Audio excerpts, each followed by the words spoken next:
अब देखो last class में हमने गॉस थ्योरम के बारे में पढ़ा था, तो वहां पे हमने गॉस थ्योरम का स्टेटमेंट लिया था और साथ में हमने डिस्कस किया था कि फ्लक्स को हम कैलकुलेट कैसे करते हैं।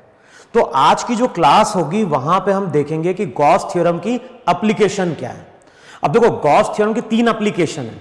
पहली एप्लीकेशन क्या है? पहली एप्लीकेशन है कि गॉस थ्योरम के थ्रू भी हम फ्लक्स को क्या कर सकते हैं? कैलकुलेट कर सकते हैं। दूसरी एप्लीकेशन क्या है? गॉस थ्योरम के थ्रू हम चार्ज का डिस्ट्रीब्यूशन समझ सकते हैं या किसी सरफेस के लिए चार्ज का डिस्ट्रीब्यूशन हम कैलकुलेट कर सकते हैं। और तीसरा जो यूज है गॉस थ्योरम का वो ये है कि गॉस थ्योरम को हम अप्लाई करके इलेक्ट्रिक फील्ड क्या कर सकते हैं? फाइंड आउट कर सकते हैं। अब जैसे लास्ट क्लास में हम लोग क्या डिस्कस किया था? हम लोगों ने डिस्कस किया था कि किसी भी सरफेस से लिंक्ड जो भी फ्लक्स था उसको हमने डिफाइन किया था integration of E dot D A. देखो यही था कि नहीं था? वहां पे E वहां पे इलेक्ट्रिक फील्ड थी और DA वहां पे क्या था? एरिया वेक्टर था। तो एक तो ये फॉर्मूला है जिसके थ्रू हम फ्लक्स क्या कर सकते हैं? कैलकुलेट कर सकते हैं। लेकिन जब इस फॉर्मूले को मैंने यूज किया था एक दो केस में, याद होगा वहां पे कि सर्कुलर रीजन था, वहां पे हमने पॉइंट चार्ज के कारण फ्लक्स कैलकुलेट किया था, तो वहां पे हमें इंटीग्रेट करना पड़ा था। अब गॉस थ्योरम के थ्रू भी हम फ्लक्स को कैलकुलेट कर सकते हैं और कुछ केसेस में हमें इंटीग्रेशन की जरूरत नहीं पड़ती है। तो अब सबसे पहला रिजल्ट देखो, वहां पे देखो जो सबसे पहला रिजल्ट हम लोग ले रहे हैं वो क्या ले रहे हैं? यहां पे हम डिफाइन कर रहे हैं क्यूब।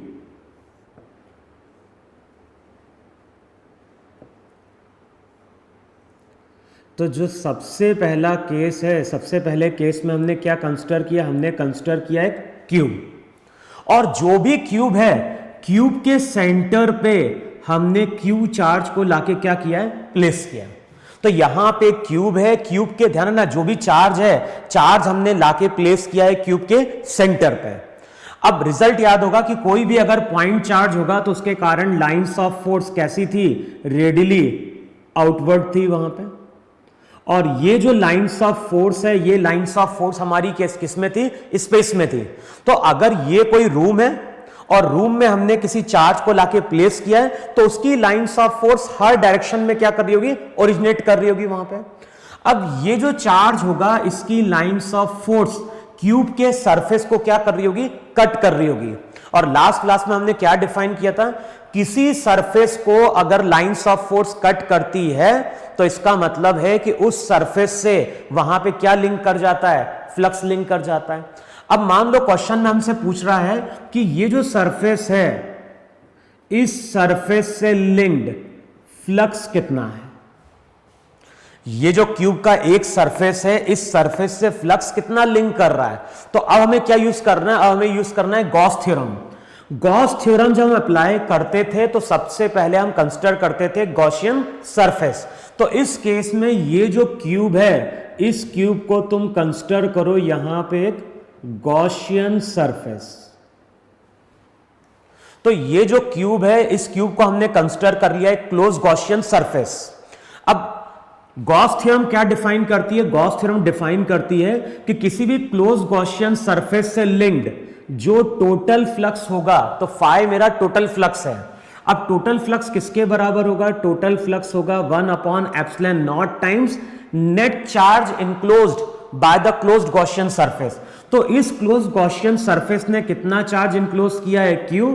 तो जो टोटल फ्लक्स है वो आता है Q/ε0। और ध्यान ना ये टोटल फ्लक्स है। अब सिमेट्री से हम क्या बोलेंगे? हम सिमेट्री से बोलेंगे कि चूंकि चार्ज कहां है? चार्ज तुम्हारा सेंटर पे है, और चार्ज अगर सेंटर पे है तो इसका मतलब है कि हर सरफेस को लाइंस ऑफ फोर्स इक्वली क्या कर रही है? कट कर रही है। चार्ज मेरा सेंटर पे है और चार्ज मेरा अगर सेंटर पे होगा तो हर सरफेस को lines of force equally cut कर रही है। इसका मतलब है कि हर सरफेस से लिंक्ड होने वाला फ्लक्स भी क्या होगा? इक्वल होगा। अब ये टोटल फ्लक्स है, किसी एक सरफेस से कितना फ्लक्स लिंक करेगा? तो चेक करो, 5/6 लिख सकते हैं? नहीं लिख सकते हैं। जो भी चार्ज है उसकी लाइंस ऑफ फोर्स सभी सरफेस को इक्वली कट कर रही है। इसका मतलब है सभी सरफेस पे फ्लक्स भी क्या हो रहा है? इक्वली लिंक कर रहा है।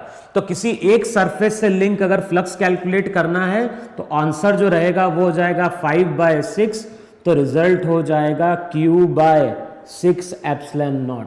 देखो ये कि नहीं यहाँ पे, तो ये तुम्हारा फ्लक्स है जो किससे लिंक कर रहा है, ये तुम्हारा फ्लक्स है जो कि एक सरफेस से वहां पे क्या हो रहा है, लिंक कर रहा है। अच्छा ये चीज ध्यान रखना है, अगर इसी क्यूब में अगर ये चार्ज सेंटर पे नहीं होता, अभी तो हमने कंसिडर किया है कि जो भी चार्ज पार्टिकल है वो चार्ज पार्टिकल तुम्हारा कहां पे है, सेंटर पे है। मान लो अगर ये चार्ज पार्टिकल सेंटर पे ना हो और चार्ज पार्टिकल यहां कहीं हो, चार्ज पार्टिकल सेंटर पे ना होके चार्ज पार्टिकल किसी एक सरफेस के क्लोज हो जाए। अभी तक हमने अजम्पशन लिया था कि चार्ज मेरा कहां पे, सेंटर पे है। अगर ये चार्ज सेंटर पे नहीं है और ये चार्ज किसी एक सरफेस के क्लोज हो जाए, तो जिस सरफेस के लिए चार्ज क्लोज होगा उस सरफेस से लिंक फ्लक्स क्या होगा, ज्यादा हो जाएगा। तो इस केस में जो टोटल फ्लक्स रहेगा, टोटल फ्लक्स तो अभी भी वही है, Q बाय एप्सिलॉन नॉट। लेकिन अब हम ये नहीं बोल पाएंगे कि हर सरफेस से सेम फ्लक्स मेरा क्या हो रहा है, लिंक कर रहा है। अब इस केस में हर सरफेस से लिंक करने वाला फ्लक्स अलग अलग होगा। जिस सरफेस के लिए चार्ज क्लोज होगा उस सरफेस के लिए फ्लक्स हमारा क्या होगा, सबसे ज्यादा लिंक कर रहा होगा। क्लियर? अब नेक्स्ट क्वेश्चन देखो वहां पे,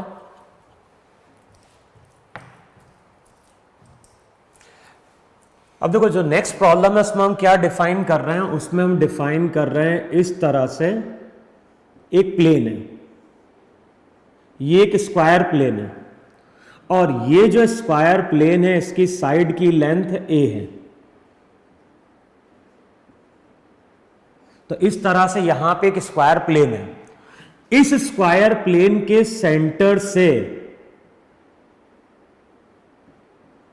a/2 डिस्टेंस पे हमने क्या किया, एक चार्ज पार्टिकल को लाके क्या कर दिया, प्लेस कर दिया। तो इसको हम ऐसे समझ सकते हैं कि यहां पे एक हॉरिजॉन्टल प्लेन है, ये हॉरिजॉन्टल प्लेन स्क्वायर है और इस स्क्वायर प्लेन के सेंटर से a/2 ऊपर एक चार्ज को लाके हमने क्या किया है, होल्ड किया है।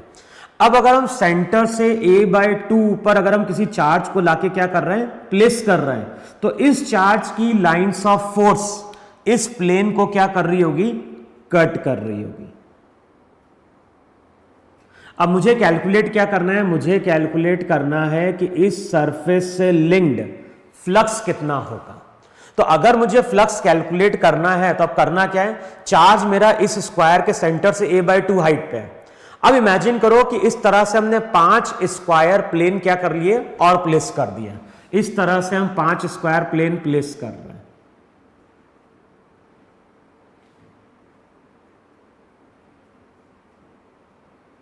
अब देखो इस तरह से अगर मैं 5 स्क्वायर प्लेन लाके प्लेस कर दूं तो बताओ अब ज्योमेट्री किसकी बन गई वहां पे।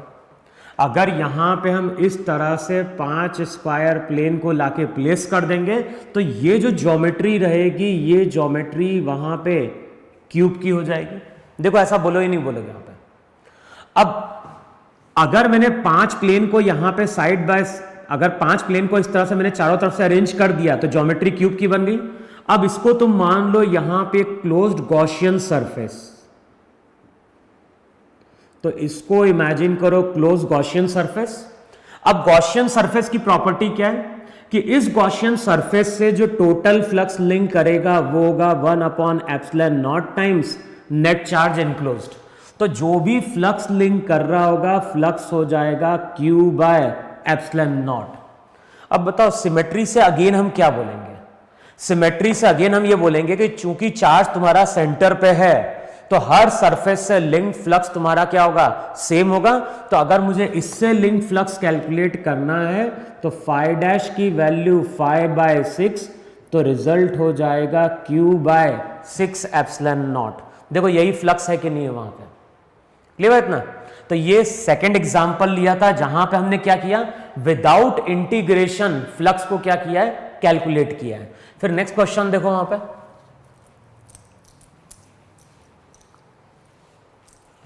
अब मान लो अगर मैं तुमसे बोल रहा हूं यहां पे कि ये एक हेमिस्फेयर है और हेमिस्फेयर के सेंटर पे हमने Q चार्ज को लाके क्या किया, प्लेस किया। अब हमें कैलकुलेट करना है कि ये जो चार्ज होगा इसकी लाइंस ऑफ फोर्स तो हर डायरेक्शन में जा रही होगी। और बताओ अब ये लाइंस ऑफ फोर्स इस हेमिस्फेयर के सरफेस को वहां पे क्या कर रही होगी, कट कर रही होगी।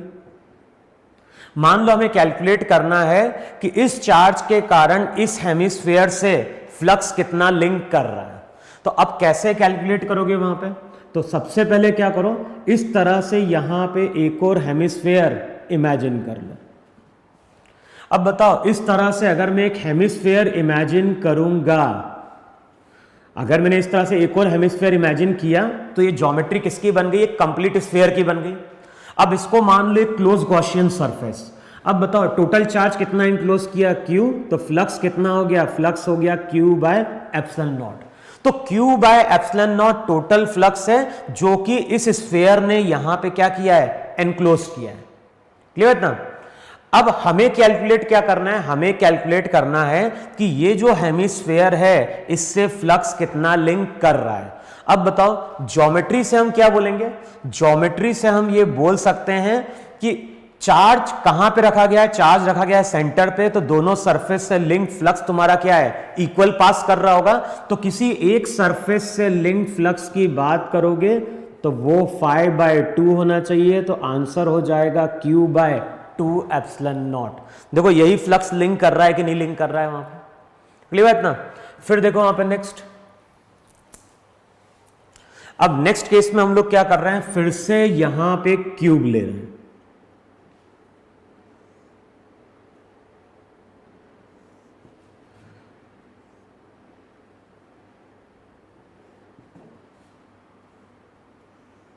अब इस तरह से मैंने